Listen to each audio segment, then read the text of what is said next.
Okay, so today we will be talking about Chapter 9, which is Thinking, Language, and Intelligence.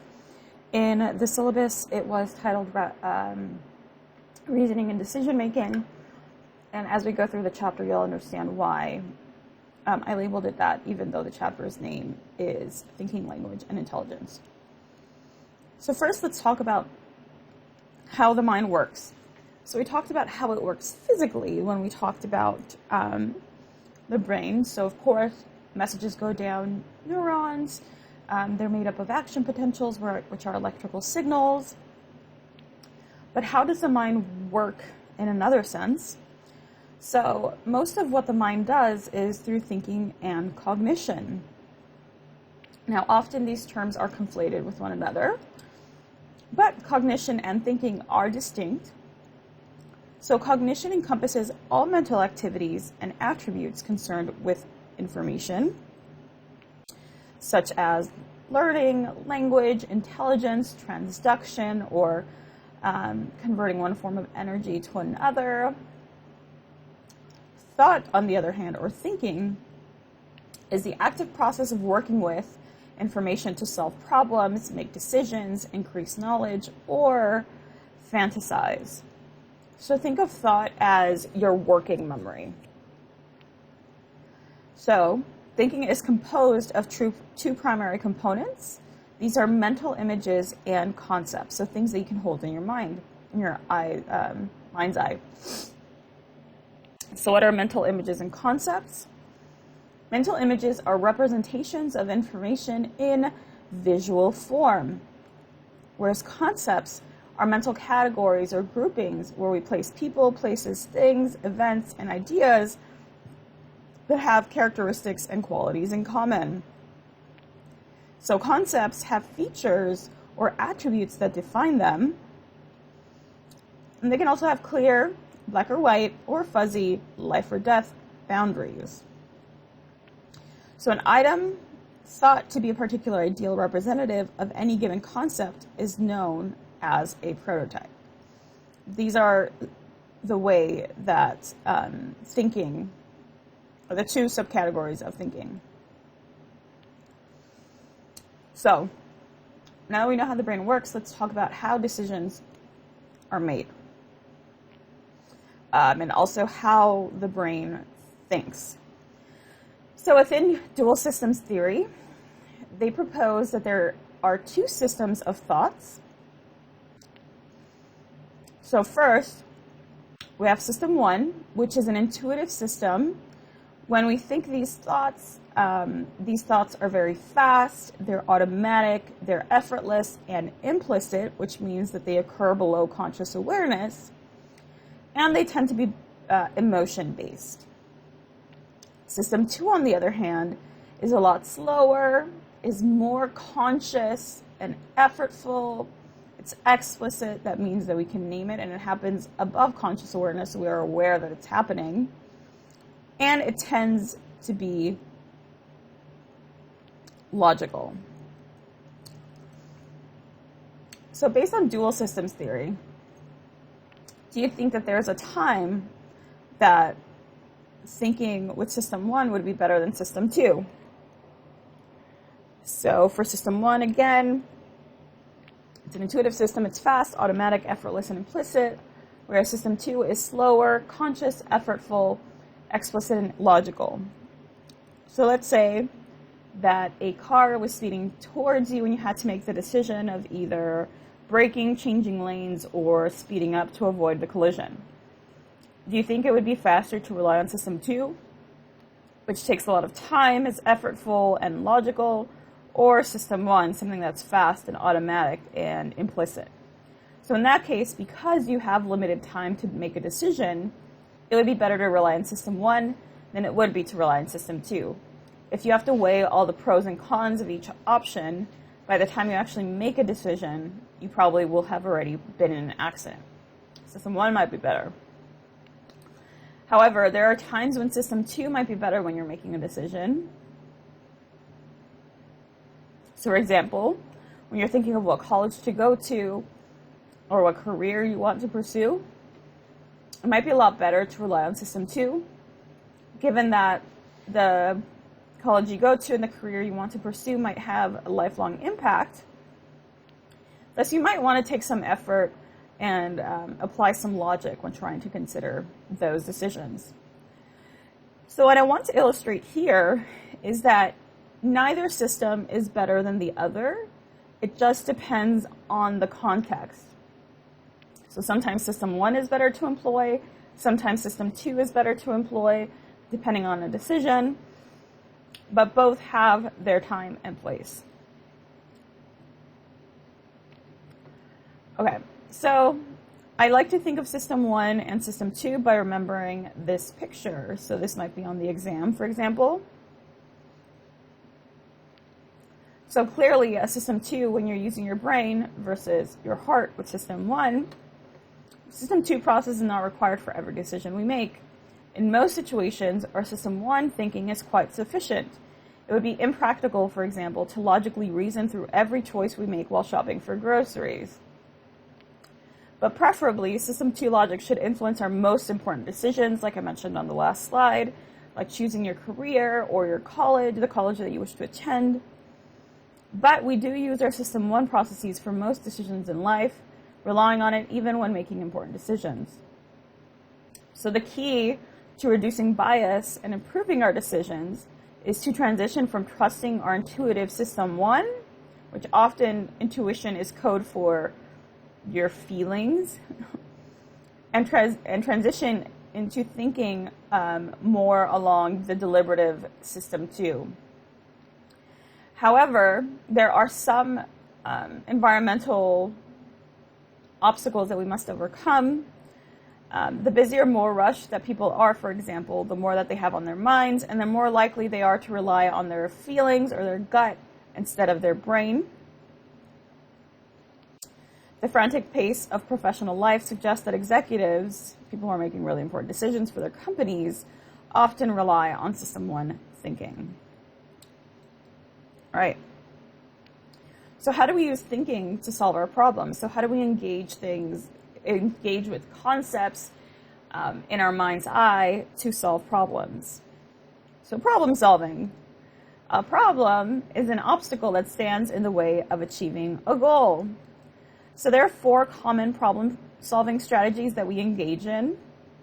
So first is trial and error. So this is the most basic, but also the most time-consuming problem-solving strategy. You're kind of shooting in the dark and trying to figure out which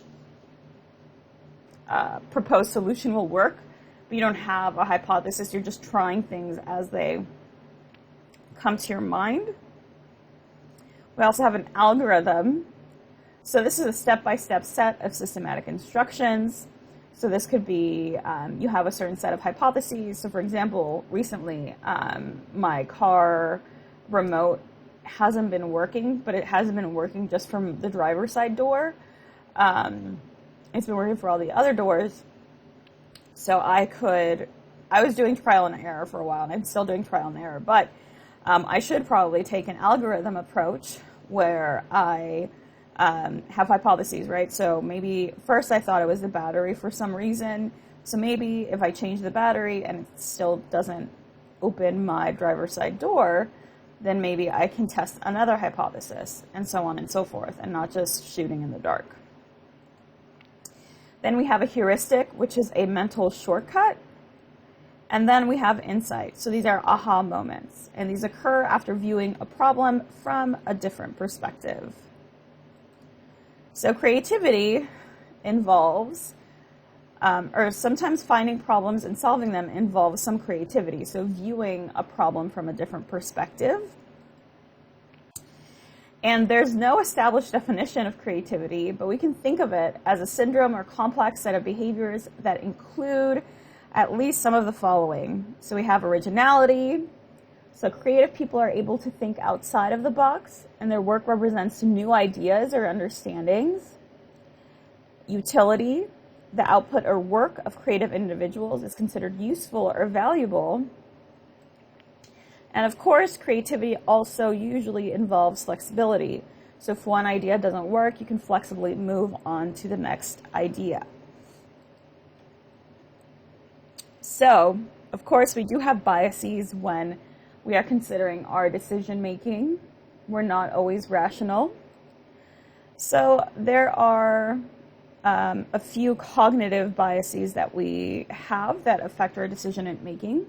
There are a lot more than I'll be describing in this slide, but just this is a sort of a brief overview of some of the cognitive biases that exist. So first, we have confirmation bias. So this is the tendency to pay more attention to evidence that confirms what we already believe, or even seek such evidence out while ignoring evidence that would disconfirm our beliefs. So for example, if you believe that women are bad at math, you're likely to remember that I, Dr. Espino Perez, being bad at math by not adding 2 and 2 correctly. Maybe if I was on the board and I got nervous and I couldn't add 2 and 2 correctly, but not my score of 5 on an AP Calculus exam in high school. So even though you have examples of me being really bad at math and me really being really good at math, if you're engaging in the confirmation bias, you're only going to remember and pay attention to the fact that I couldn't add 2 plus 2 on the board, and not the fact that I passed AP Calculus. Another way that this is playing a huge role during the coronavirus outbreak, right? So people who refuse to wear masks are only looking for evidence that supports that belief, and they ignore all evidence that would disconfirm their beliefs. They say that coronavirus and wearing masks is all a hoax, it's a left-wing conspiracy, etc., etc. So you can see how these biases actually have downstream and real consequences in our daily lives. Then we have belief persistence. So this happens when people are faced with disconfirming evidence they can't ignore. So once a belief is formed, it can be highly resistant to change. So for example, if you learn to hate broccoli as a kid, you will be resistant to changing this belief, even when your significant other cooks award-winning broccoli. If you're friends and you taste your significant other's broccoli, they might rate it as incredibly delicious, but you'll still say it tastes like trash. Your belief perseveres despite the contradictory evidence. So once a belief is formed, it can be highly resistant to change. Then we have the gambler's fallacy. So this is the belief in the likelihood of a random event is affected by the events that preceded it. So for example, I flipped a coin and it turned up heads. The next flip should be tails. So in this example, every coin flip is independent and heads or tails have an equal probability of occurring, not dependent on the prior trial. So when you flip a coin, there's an equal probability that it'll be heads or tails, the first trial, and on the second trial, it's a new independent event. So the likelihood that it will be heads or tails is exactly 50-50. But with the gambler's fallacy, you believe because the first coin flip landed on heads, that the second coin flip should land on tails. So let me pull up here we go. Online heads or tails. Flip a coin. Heads, okay. Tails. Heads. Tails. Heads. Heads. So sometimes it's heads and tails, sometimes it's heads and heads, sometimes it's tails and tails. So each event is independent of one another. So hopefully that convinced you just seeing that evidence. So that's something you should know. Something that happens in a lot of casinos is that people might continue losing money and they're like, oh, my next win is just around the corner, because they believe that all of these losing streaks will lead to a big win, but that is not the way that math works. So this is the gambler's fallacy. But these are all cognitive biases that we fall prey to, even as scholars, as professors, as people who have a lot of education or even very little education. We all have an equal probability of falling for these biases. So language plays an important role in decision making because language frames how we conceptualize different decisions, how we weigh different options. So what is language and how do we learn it? So any human system of communication and personal expression is built upon symbols and or representations. So at least three important properties characterize human languages. So one, generativity. So this is the quality of language that allows speakers to use a relatively small number of words and grammatical structures to compose an infinite number of sentences and or new ideas. We also have recursion.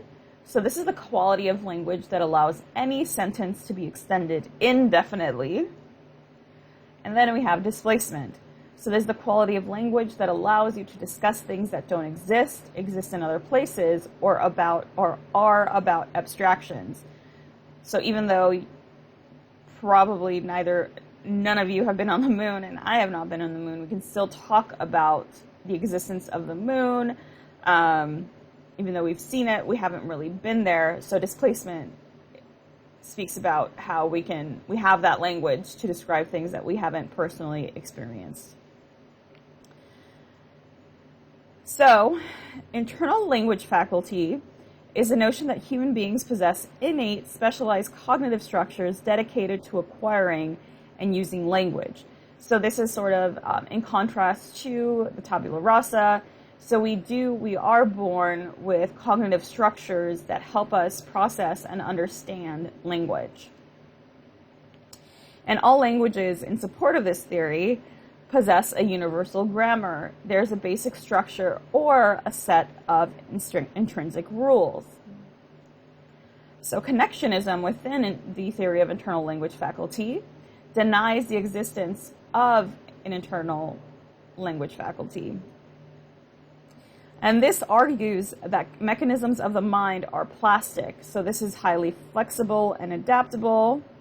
And it says that many neuronal or neural structures of the brain, as well as mental mechanisms, could be adapted for the learning of language. So we have internal language faculty that says that we're born with these mental structures. And then we have connectionism, which argues that we have many neural structures and plasticity of the brain, which makes our brains highly adaptable to different languages. Then we have the Sapir-Whorf and linguistic relativity hypotheses. So the Sapir-Whorf hypothesis says that the way that language is grammatically constructed determines how those who speak the language construct their reality. Whereas those who are on the linguistic relativity side of the argument, this hypothesis states that language is one factor that affects the way that people construe reality. And this is really interesting, and it might not make sense to you when I just talk about it in hypotheticals here, but in different languages, like in Spanish and in German, we have gendered nouns. And so in this study, for example, German bridges are girls and Spanish bridges are boys. And NPR reported on an exciting new grammar and gender study by Stanford psychologist Lara Boroditsky. She argues that languages which assign masculine and feminine genders to non-gendered objects actually affect the qualities that speakers assign to those objects. So when a German speaker sees the word bridge, in German, the feminine, I don't know how to pronounce that, but yes, that, she's more likely to describe it as beautiful, elegant, fragile, or slender. And when a Spanish speaker sees the word bridge, in Spanish, the masculine el puente, she's more likely to describe it as towering, sturdy, dangerous, or strong. So this lends credibility to the Sapir-Whorf hypotheses because the way that we use our language reflects how we perceive the world around us. So that is a very interesting hypothesis. And now let's talk about whether non-human animals have language. So for those of you that have pets or are animal lovers, you would probably say that they have language, right? So my boyfriend has a cat and she has specific meows, and he knows when her meows mean that she's hungry or she doesn't want to be picked up or she's annoyed or other things, right? So you probably have a dog or a cat when they make a certain noise, a whine, you know that something might be wrong, right? But is that language? Is that communication? So animal communication systems can be referential, but they lack generativity, recursion, and displacement, which we talked about earlier are the core components of language. There are claims that apes can learn human sign language, but this has been challenged. Recent evidence suggests that among chimpanzees and bonobos, hand and arm gestures are a more flexible method of communication than facial expressions and vocalizations. So now let's talk about intelligence. So, in this activity, let's say that I want you to get a sheet of paper, or even on your computer, write the numbers 1 through 20. You're going to have 30 seconds to look at the objects on the next slide. Try to remember as many as the objects as possible, and don't write anything on the paper until I tell you. So ready? Look at it for 30 seconds. Go.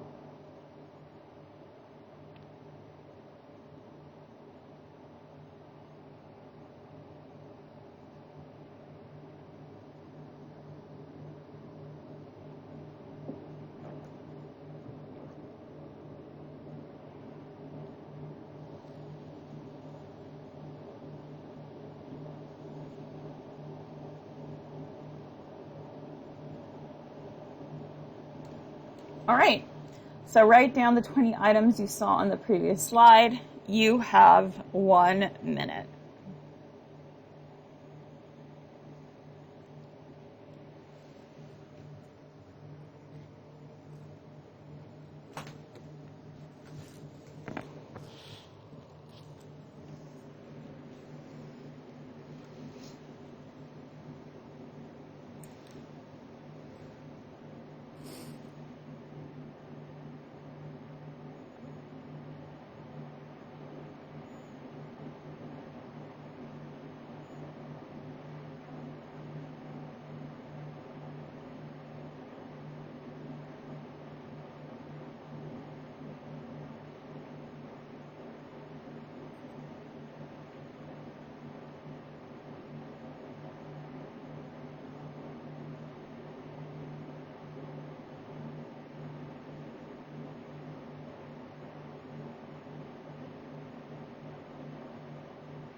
Okay, it's been a little bit over a minute. All right, so how many items were you able to remember? So I'm going to show you the items again for about 20 seconds. So try to jot down the ones that you actually remembered. So how many did you get correct?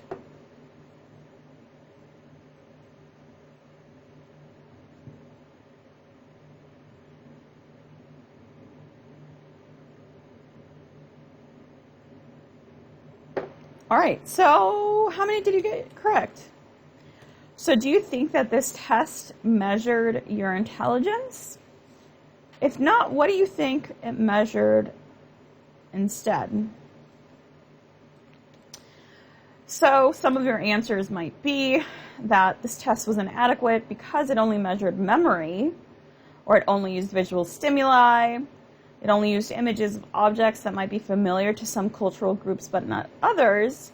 But if those are your responses, what else might you do to measure intelligence? So some possible answers here are that intelligence might include acquired knowledge, such as facts. Intelligence might include problem solving or attention or abstract reasoning or critical thinking, or also the speed at which people can learn new material. And what else might you do to measure intelligence? So you might say problem solving or puzzles, learning a new skill, test math ability or reading comprehension, logical reasoning, and test retention. All right, so this might have been a difficult exercise for you to think about how to measure intelligence, and it's okay if it was difficult because this is something that has plagued thinking about how to measure or even test intelligence.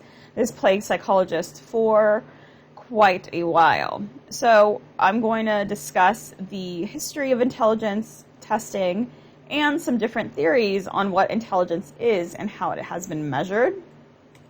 So defining intelligence. So intelligence is an individual's cognitive capability, including the ability to acquire, process, and recall information. So what we tested on in the last slide could be considered a measure of intelligence because we were measuring your ability to acquire, process those images, and then recall that information shortly thereafter. There are some theories related to intelligence. So what's the source of human intelligence? It's thought that the social nature of primates is one evolutionary source of our intelligence. So primates live together in troops or family groups and are therefore highly social creatures. As such, primates tend to have brains that are better developed for communication and long-term thinking than most other animals. For instance, the complex social environment has led primates to develop deception, altruism, numerical concepts, and a sense of the self as a unique individual separate from others in the group. So again, social factor theory argues that complex social environments of primates led to the development of deception, altruism, numerical concepts, and a sense of self. There's another theory that's called general intelligence, which is also known as G. And this is the idea that if you perform well in one area, for example, verbal reasoning, usually leads people to perform well in other areas. So there's an idea developed by Charles Spearman, and he based his conclusion on the observation that people who perform well on one intellectual area, such as verbal ability, also tend to perform well in other areas, such as logic and reasoning. And often when we talk about intelligence, we think about Albert Einstein, so that's someone who always comes up when we talk about intelligence. We can also use intelligence in a few different ways. So we can talk about practical intelligence, or being able to solve practical problems, being able to navigate through your day-to-day world, or general intelligence, or G. But you probably know intelligence as the intelligence quotient, or IQ. So this is the most commonly accepted statistic describing intelligence, but is it an accurate measure of intelligence? So this is very highly correlated with G. It's generally considered to be the best measure of G, or general intelligence. And this was originally developed to interpret students' scores on mental abilities using the Stanford-Binet intelligence scale. And it's purported to be an unbiased predictor of academic performance, but it also might be biased as a measure of innate ability. There are also other arguments about the IQ. There might be cultural factors that make some groups of people score higher than others.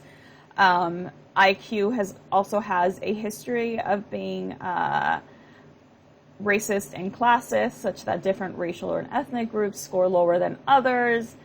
People that are lower in socioeconomic status tend to score lower relative to those that are higher in socioeconomic status. And for a long time, differences in IQ were used to justify differences in achievement or access to differential resources. But since then, IQ hasn't been solely relied on as a measure of intelligence because of these biases. Then we also have the triarchic theory of successful intelligence. So this theory proposes that there are three distinct forms of intelligence that are independent of one another.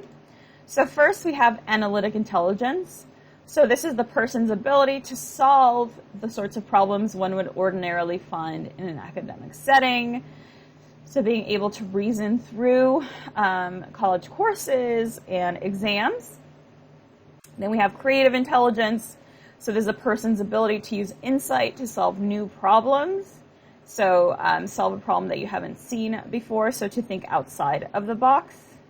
And then we have practical intelligence, which is a person's ability to adapt to his or her environment effectively and to achieve personal goals. So how do freshman students adapt to the college environment?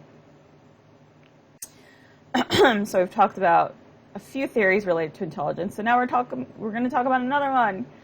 The three-stratum theory of cognitive abilities, on the other hand, is a hierarchical model of intelligence with three strata or levels. There's stratum 1, stratum 2, and stratum 3. So, stratum 1 includes 69 narrow abilities, like the ability to discriminate musical tones, general science knowledge, word fluency, and reading comprehension, and logical reasoning. So most people should have stratum 1. Then we have stratum 2. So this is directly above the first one, and it includes 8 broad abilities that directly determine one's success. So these include fluid intelligence and crystallized intelligence, which we'll go over on the next slide. And then at the very top is G, the underlying factor that determines success in tests of both strata 1 and strata 2 abilities. So here we have strata 1. So visual memory, spatial scanning, word fluency, reaction time. Strata 2, fluid, crystallized, visual perception, auditory perception, cognitive speediness, etc.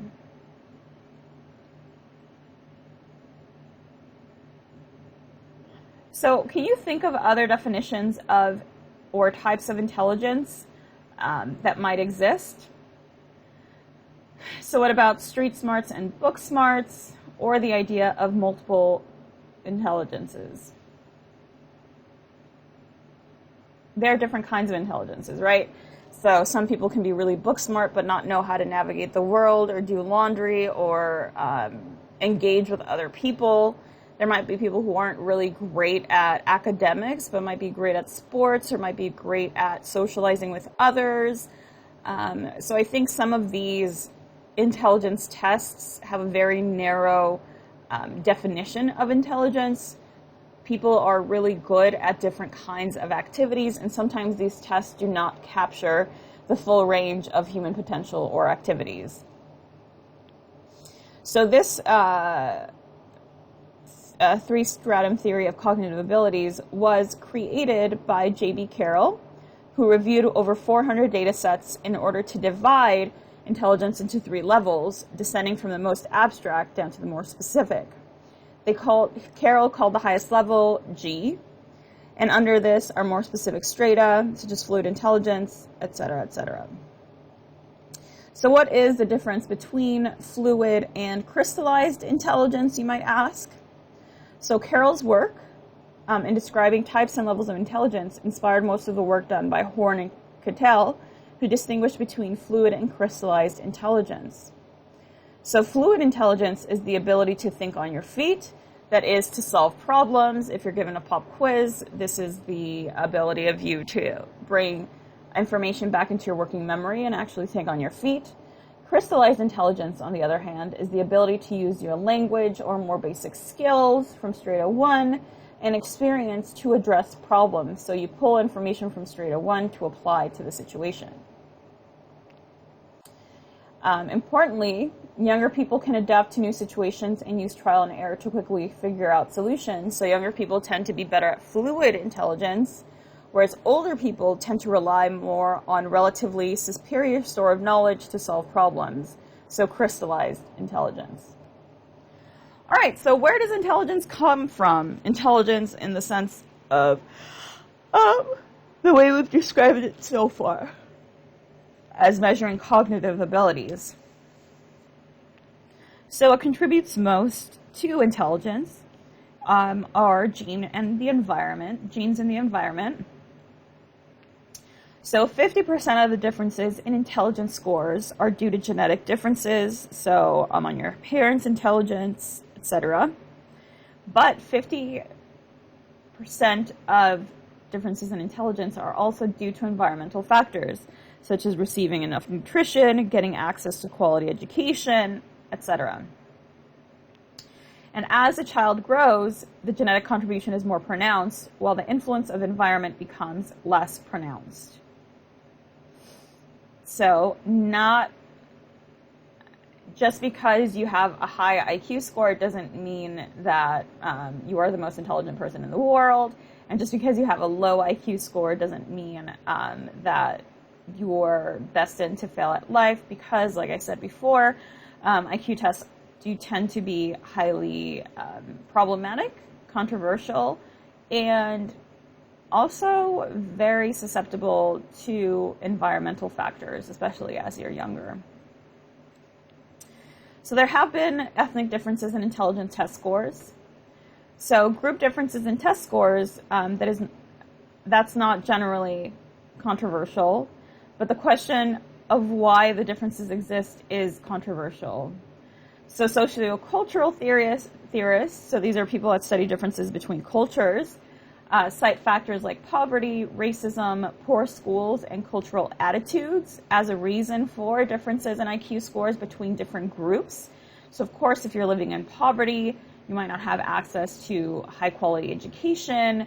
Your parents might not be around as much because they might be working a lot of hours or multiple jobs, so they're not able to engage with you during that extremely important window of language development. And as we've seen before, language development is very important a very important component of intelligence, so that already sets you up behind your peers who may have books read to them every night by their parents. As a child, if you're also experiencing hunger and unstable housing, that might lead to a child experiencing anxiety. So being intelligent isn't as important to them as it is surviving every day. They also might experience a lot more uncertainty, which takes up a lot of their cognitive resources, doesn't let them develop brain structures that lead to higher levels of G. But instead, these people might be more street smart. They might be more able to navigate any other kind of situation that might be more applicable to the real world, right? Racism also has a negative influence on IQ. From the time that children enter school, Black and brown children are usually attend lower schools that have lower levels of resources. Teachers tend to punish Black and brown students a lot more than white students. And hereditarians offer that part of the explanation must include genetic differences, which is where the problem occurs, right? So if you have a low IQ score and you are Black, or you are Latino, or you are an immigrant, for example, it must be because your parents are also low in IQ. So there are genetic differences there. But neither position has yet been demonstrated adequately. So if a person is not representative of the group against which the test has been normed, then the test is biased. Also, IQ tests have been normed against middle to higher class white individuals. So that's the norm of the test. That's who we're basing IQ tests on. All of these people also speak English, right? These white students. I'm not sure if they're bilingual, but a lot of people of color, particularly Latinos and Asian people, they do speak multiple languages. So that isn't captured in these IQ tests. And if it were, then maybe some racial and ethnic groups might score higher, right? What about race as a scientific concept? So this is used as shorthand to describe shared genetic differences among groups of people, resulting from differences in geographic regions, right? So the kinds of traits that different racial or ethnic groups have is thought to be an evolutionary adaptation to best succeed and thrive in the environments in which they were historically located. While there is no genetic variation common only to members of one group, the frequency with which genetic variants appear does differ among groups. So there are genetic differences between racial and ethnic groups, like some groups might be more susceptible to diabetes or to vitamin D deficiencies, etc.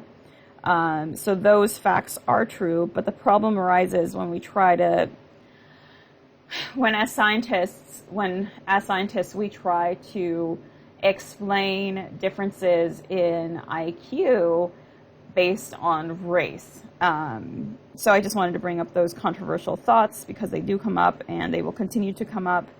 This also came up during coronavirus, right? So black and brown people are a lot more likely to die when diagnosed with the coronavirus.